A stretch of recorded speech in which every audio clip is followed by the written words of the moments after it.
Activity की इजाज़त नहीं दी जाएगी सेशन में। तो किस तरह से देख रहे हैं कि सेशन से पहले एक कंट्रोवर्शियल माहौल दिखाई दे रहा है? कंट्रोवर्शियल माहौल नहीं, ये अपने एक दूसरे के साथ गेम्स खेल रहे हैं। ये दोनों मिले हुए हैं, बीजेपी और पीडीपी। कोई लोगों के काम नहीं करने देना चाहते हैं।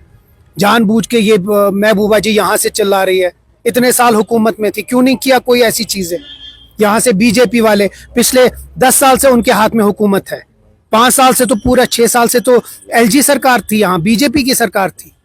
तो क्यों नहीं हम तो उनको सवाल पूछेंगे कि पिछले 6 साल से उन्होंने लोगों के लिए क्या किया। यहाँ जिस दहान पे हम हैं वो उन्हीं की देन है। और आज अब पीडीपी अपने आप को होलियर देन दाऊ समझती है, अपने आप को अब बहुत बड़ा ये बनाना चाहते हैं। बट मेरा सवाल उनसे ये होगा कि पिछले 10 साल से क्यों नहीं कोई बात की? जब वो वजीर आला थी, क्या तब सिर्फ शॉल एक दूसरे को बांटने थे? तब सिर्फ यहाँ अफस्पा लगवाना था, सरफेसी एक्ट लगवाना था, जीएसटी लागू करवाना था? और जब ये डिमांड करती हैं, ये कॉन्स्टिट्यूशन की बात करती है ना, काश उनको कॉन्स्टिट्यूशन पता होती तो सेक्रेटेरिएट से जब निकली, काश गई होती गवर्नर के पास और कहा होता कि मैं जो प्रेसिडेंस रही है कि वो रिजाइन करे हुकूमत और नया इलेक्शन 6 महीने में, बिल्कुल उसमें वो मेंशन नहीं था। अगर वो होता तो शायद यहाँ इलेक्शन होता और 2019 कभी नहीं हुआ था। तो इसकी सारी जिम्मेवारी महबूबा जी पे है। They want to seek your support in assembly about the जो liquor bill। नेशनल कॉन्फ्रेंस के पास अपनी मेजॉरिटी है और हमारे पास अपना एक मंशूर है, जिस मंशूर में हमने हर वो एक चीज लिखा है जो लोगों के हित में है।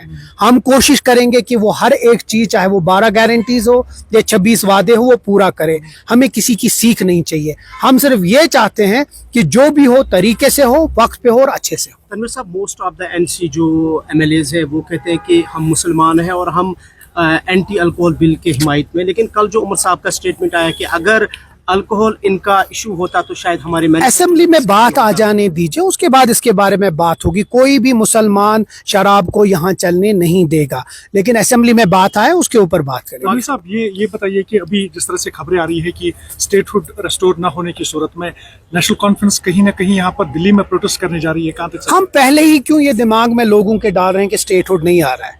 मेरे पास पूरा, या हम लोगों के पास पूरा भरोसा होना चाहिए कि स्टेटहुड आ रहा है।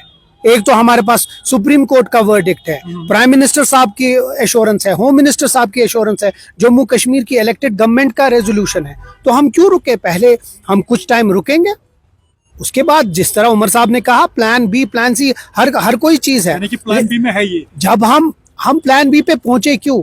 इंशाल्लाह पूरी उम्मीद है कि अगले कुछ महीनों में हमें और लोगों को उनका स्टेटहुड जरूर मिलेगा। साहब, एक बार फिर पाकिस्तान ने यूएन में कश्मीर इशू को रेज किया, ऑल्दो कि इंडिया ने उस पर रिएक्शन किया, लेकिन किस तरह से आप देखते हैं कश्मीर इशू को दोबारा से इंटरनेशनल फोरम पे या इतने बड़े प्लेटफॉर्म पे? आजकल जम्मू कश्मीर की अपने बहुत परेशानी है।